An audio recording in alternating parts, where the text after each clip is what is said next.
Buen día para todos. Bueno, como dijo Cristiano, vamos a dar en prácticamente 15 minutos lo que hemos realizado junto con el doctor Pozzolo, más de 10 años de investigación en conservación de arroz en bolsa. Y para comenzar, estos son los ítems que hemos estudiado. En primer lugar, tuvimos un problema de infraestructura limitante por ese incremento de producción granaria en la Argentina. El arroz no capó a esto y por lo tanto, como respuesta, hemos investigado embolsar arroz a 13, a 16, 18 e inclusive a 20% de humedad. Después vamos a hablar los tiempos y cómo fue evolucionando estos temas. Después nos dedicamos a analizar el tema de máquinas por el hecho de que había un incremento importante de daño mecánico al grano y como bien sabemos ese daño mecánico, el grano quebrado impacta directamente en la comercialización del arroz, por lo tanto hemos trabajado en estos puntos y ese incremento de arroz en hectáreas y en rendimiento trajo aparejado un problema de secado como cuello de botella. Entonces, lo que hemos investigado es el uso del tempering, una metodología un poco antigua, pero difícil de poder realizarla por el hecho de que no teníamos silos con suficiente hermeticidad y usamos los silo buffer, la bolsa como silo buffer, para poder trabajar con esto con un éxito importante. Y lo último que hemos trabajado es sistema de control en concentración de CO2, control visual por cambio de coloración en cáscara, y esto también, a diferencia de otros granos, hay algunos puntos claves para poder comentar.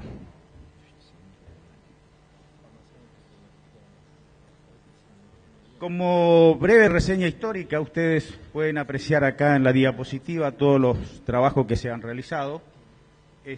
Allá por el año 99-2000 se comenzó con la conservación de arroz base cámara.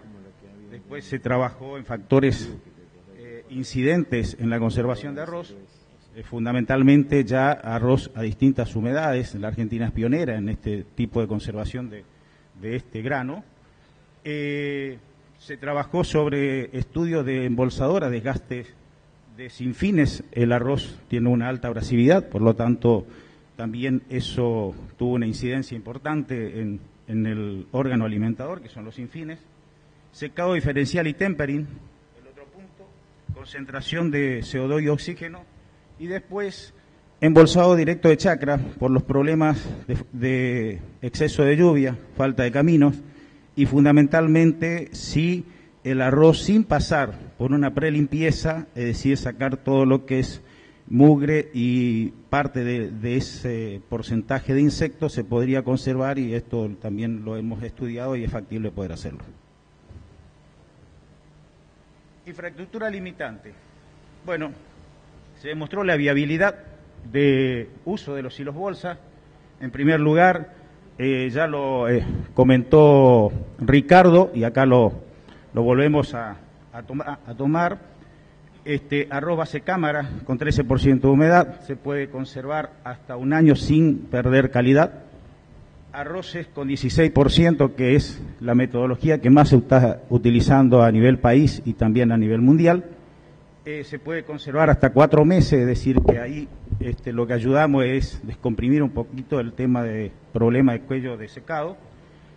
Y arroces con 20% de humedad hasta 40 días, es lo recomendado de acuerdo a todos los estudios que hemos realizado, pero sí ya extremando controles en la bolsa en forma periódica. Y un punto clave es el análisis de grano manchado, demostró ser un muy buen indicador, aún mejor que CO2 para arroz, indicador del estado general del grano. Aparte, un método sencillo de poder hacerlo. ¿Quiere cortar esto un poquito? Sí, en todo lo que es la parte de conservación de granos, Fundamentalmente lo que es la parte de quebrado de arroz que Ramón había comentado, vimos 4 caminos fundamentalmente que podían afectar la parte de quebrado. Uno de los caminos era la parte de los movimientos internos, todo el uso de lo que son los infines, que calculamos aproximadamente un 1% de quebrado cada uno de los movimientos. El otro de los caminos críticos, digamos, respecto al quebrado es el tema de la secada, o sea, el secado del grano, que produce entre 1 y 5% de daños. Luego la parte de embolsadoras y extractoras, que según el estado diseño estaba entre el 2 y el 10% de quebrado. Y el camino de cosecha, o sea, la propia cosechadora, que según humedad y según regulación de cosechadora podía producir entre el 3 y el 10% de quebrado. Y por último, todo el movimiento de lo que son sinfines a nivel de campo, o sea, lo que es tolvero, camión, traslado, que producía entre el 2 y el 4% del quebrado. Esto nos preocupaba muchísimo porque, por supuesto, tiene incidencia directa en el precio de comercialización.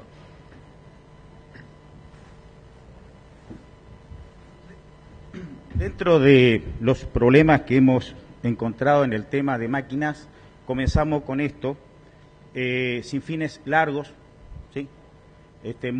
Muy angostos, con toma de la fuerza directamente hacia el sinfín, y esto era un incremento importante de daño mecánico, y después de ciertos estudios, incluso con los propios fabricantes, llegamos a la conclusión de que los tornillos sinfines de mayor diámetro, 60 centímetros de diámetros y cortos, eran los mejores como órgano alimentador para arroz.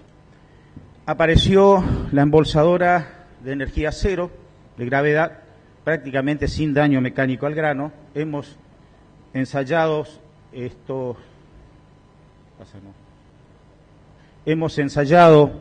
estas 3 alternativas. Ustedes pueden apreciar los promedios de daño prácticamente bajos. Si el sinfín inclinado tiene una incidencia, esto con máquinas nuevas, tiene una incidencia más marcada para arroz, y por lo tanto las recomendaciones o alimentación por gravedad o alimentación con sinfín corto y horizontal.